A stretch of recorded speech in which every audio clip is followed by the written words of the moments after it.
Hello everyone. Prosenjit Chattopadhyay মানে প্রসেনজিৎ চ্যাটার্জি। প্রসেনজিৎ চ্যাটার্জি এমনই একটি নাম বাংলা ফিল্ম ইন্ডাস্ট্রিতে, যেই নামকে বাংলাদেশ সহ ভারতবর্ষের বিভিন্ন রাজ্যে চেনে মানুষ। এমনকি হিন্দি জগতের কিছু দর্শকরাও প্রসেনজিৎকে চেনে। তো প্রসেনজিতের সিনেমা মানে emotional cinema, action cinema, romantic cinema, বিভিন্ন রকমের সিনেমা।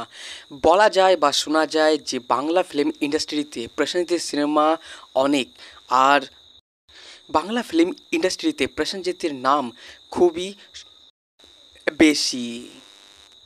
প্রসেনজিৎ চট্টোপাধ্যায়ের সঙ্গে অনেক মেয়ে জুটি বেঁধেছে, যেমন ঋতুপর্ণা সেন গুপ্ত, রচনা ব্যানার্জি, অর্পিতা পাল, আর আগে দেবশ্রী রায়, শতাব্দী রায় ও আরও অনেকে।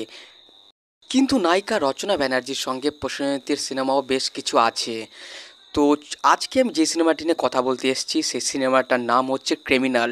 যে সিনেমাতে মুখ্য চরিত্রে অভিনয় করেছিল প্রসেনজিৎ চট্টোপাধ্যায় এবং তোর পাশে ক্যারেক্টার ছিল রচনা ব্যানার্জি, রঞ্জিত মল্লিক, রাজেশ শর্মা, লকেট চ্যাটার্জি ও আরও অনেকে। এই সিনেমাতে প্রসেনজিৎকে দেখানো হয়েছে দৈত্য ভূমিকায়, মানে ডবল রোলে। এই সিনেমাতে আছে খুব সুন্দর এক গল্প, আর গল্পের মধ্যে আছে অ্যাকশন, একজনের প্রতি আর একজনের ভালোবাসা, অনেক কিছু। তো চলুন আজকে সিনেমাটির ব্যাপারে আরও কিছু জেনে নিই। এই সিনেমাটা একটু পুরাতন সিনেমা। সিনেমাটা পরিচালনা করেছিলেন শঙ্কর রায়।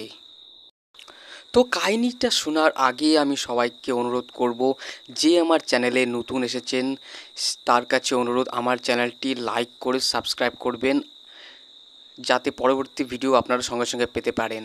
আমি এর আগেও বলেছি, আমি ভিডিওর ছবি দিয়ে আমি ভিডিও বানাই না, আমি নিজে ফটো পিএনজি করে কেটে ফটো বানিয়ে তারপরে ভিডিও বানাই। তো আমার ভিডিও বানাতে অনেকটা কষ্ট হয়, আর আমি অনেকটা অল্প সময়ের মধ্যে ভিডিও বানাই, যাতে আপনাদের ভিডিওর গল্প শুনতে, সিনেমার গল্প শুনতে খুবই কম সময় খরচ হয়।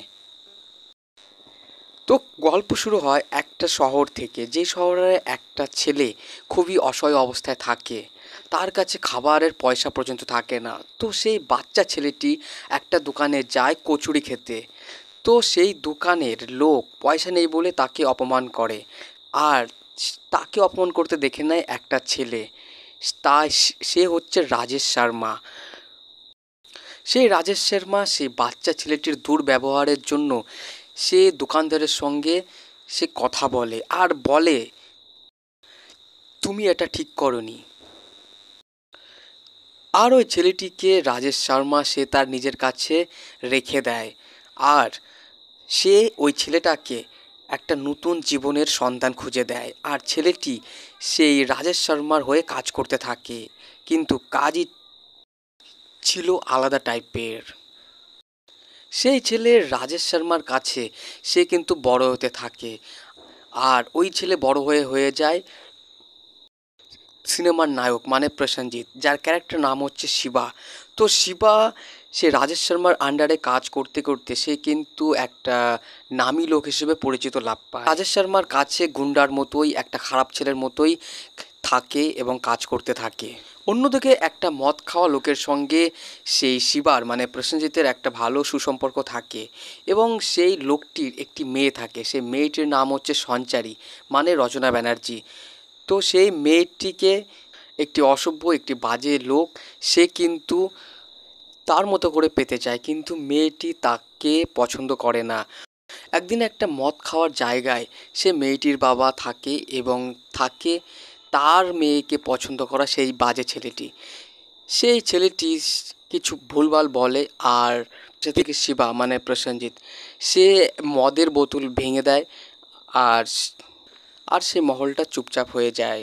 কিন্তু সেই লোকটির মেয়ে সঞ্চারী মানে রচনা ব্যানার্জি সে কিন্তু প্রসেনজিৎকে পছন্দ করে না। সেই মেয়েটি তাকেও কিন্তু একটা বাজে ছেলে হিসেবেই চেনে জানে। পরে একদিন সেই মেয়েটির বাবা, সেই মদ খাওয়া লোকটি কিন্তু মারা যায়, আর সেই মেয়েটি কিন্তু পরে সেই প্রসেনজিৎকে মানে শিবাকে সে কিন্তু একটা ভালো ছেলে হিসেবে জানে, এবং তাদের মধ্যে একটা সুসম্পর্ক থেকে একটা প্রেমের সম্পর্ক তৈরি হয়। আর সেই মেয়েটি সেই ছেলেটিকে বলে সে যেন ওই গুন্ডা টাইপের কাজ ছেড়ে দেয়, ছেড়ে দিয়ে সেই জন্য সসম্মানে বাঁচে আর 5টা লোকের মতো। তো প্রসেনজিৎ সে এই কাজটা করতে চায়, সে ওই কাজ ছেড়ে দিতে চায়। দিয়ে যাই হোক, সমস্যা থাকলেও সে ওই কাজ থেকে বেরিয়ে যায় আর সে সেই মেয়েটিকে নিয়ে সে আলাদাভাবে একটা জীবনযাপন করে, তাকে বিয়ে করে। আর সঞ্চারী মানে রচনা ব্যানার্জির কিন্তু একটা মাথায় প্রবলেম থাকে, একটা মাথায় রোগ থাকে। সে যাই হোক, এইভাবে চলতে থাকে তাদের জীবন, আর তাদের একটা বাচ্চা হয়, ছেলে সন্তান। দিয়ে পরে সঞ্চারী মারা যায়। আর সে সঞ্চারী বেঁচে থাকাকালীন সঞ্চারের চিকিৎসার জন্য কিছু টাকার প্রয়োজন হয়ে পড়ে, আর সে একটা বড়লোকের বাড়ির ছোট্ট ছেলেকে সে কিডন্যাপ করে নেয় টাকার জন্য। কিন্তু সে বাচ্চা ছেলেটি সে পড়ে মারা যায়, আর নিজের ছেলেকে সে দিয়ে দেয় সে বড়লোক বাড়িতে তাদের ছেলে হিসাবে। আর তারা মানতে থাকে যে ওই ছেলেটি হচ্ছে তাদের সন্তান। দিয়ে পরে শিবা অর্থাৎ প্রসেনজিৎ চ্যাটার্জি সে জেলে বসে সেই বাড়ির কর্তাকে মানে রঞ্জিত মল্লিককে সে বলে দেয় সত্যি কথা, যে ওই ছেলেটি আমার সন্তান, আপনার সন্তানটা মারা যায়। কিন্তু যাই হোক, সেই রঞ্জিত মল্লিক সেই বাড়ির কর্তা, সে কিন্তু তার ছেলেকে নিজের ছেলের মতো মানুষ করবে, বড় করবে, সেটা কিন্তু তাকে বলে। আর সেই মতোই তার বাড়িতে প্রসেনজিতের ছেলে অর্থাৎ শিবার ছেলে, সে কিন্তু সেই বাড়ির ছেলে হিসেবে বড় হতে থাকে, মানুষ হতে থাকে। এইভাবে সেই ছেলে কিন্তু ছোট থেকে বড় হয়ে যায়। আর অন্যদিকে প্রসেনজিৎ সে কিন্তু জেলে বসে বুড়ো হয়ে যায়। কিন্তু বাপ ছেলে তারা যে আপন সেটা কিন্তু ওই ছেলেটা জানে না। দিয়ে পরে শিবা তাদের বাড়িতে মানে রঞ্জিত মল্লিকের বাড়িতে সে চলে আসে, কিন্তু সেই ছেলে কিন্তু জানে না যে এ হচ্ছে আমার আসল বাবা। অন্যদিকে রঞ্জিত মল্লিকের সৎ ছেলে অর্থাৎ শিবার সত্যিকারের ছেলের বিয়ের ব্যবস্থা থাকে অন্য একটা মেয়ের সঙ্গে। সে মেয়েটি হচ্ছে স্বস্তিকা। রাজেশ শর্মা অর্থাৎ যে শিবাকে ছোট থেকে বড় করেছিল, তো সেই লোকটি সেও কিন্তু বুড়ো হয়ে যায় পরে। আর সেই লোকটি সেই প্রসেনজিতের ছেলের বাড়িতে মানে রঞ্জিত মল্লিকের বাড়িতে কিন্তু চলে আসে। তার ব্যাপারে কিছু কেস আছে, সেই কেসগুলো তার ছেলেকে তুলে নিতে হবে, সেই জন্য সে আসে ওই বাড়িতে। তো এই কথা সে রঞ্জিত মল্লিককে বলে, মানে সেই বাড়ির কর্তাকে বলে, কিন্তু সেই কর্তা রঞ্জিত মল্লিক সে কিন্তু রেগে যায় আর তাকে বাড়ি থেকে বেরোনোর কথা বলে। শিবার ছেলে মানে প্রসেনজিতের ছেলে সেও কিন্তু প্রসেনজিতের মতো দেখতে হয়, আর সে একটা উকিল হয়।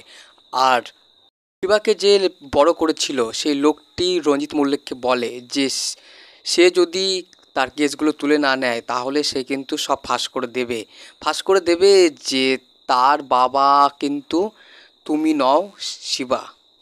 আর দিয়ে পরে সেই শিবার ছেলে সে কিন্তু জানতে পারে যে তার বাবা হচ্ছে শিবা, আর শিবাও এটা জেনে যায় যে তার ছেলে তাকে চিনতে পেরেছে। আর দিয়ে পরে সেই শিবা মানে প্রসেনজিৎ চ্যাটার্জি সে কিন্তু মারা যায়। তো ফ্রেন্ডস, এই ছিল সিনেমার সংক্ষিপ্ত কাহিনী। আশা করি আপনারা গল্পটা বুঝতে পেরেছেন। তো সিনেমাটা পরিচালনা করেছিলেন শঙ্কর রায়, আর এই সিনেমাটি প্রযোজনা করেছিলেন দেবেন্দ্র কোচুর। তো বন্ধুরা, এই সিনেমাতে প্রসেনজিতের যে ক্যারেক্টার ছিল বয়স্ক লোকের, সেই ক্যারেক্টারটা খুবই দুর্দান্ত ছিল, আর প্রসেনজিৎ খুব সুন্দরভাবে অ্যাক্টিং করেছিল।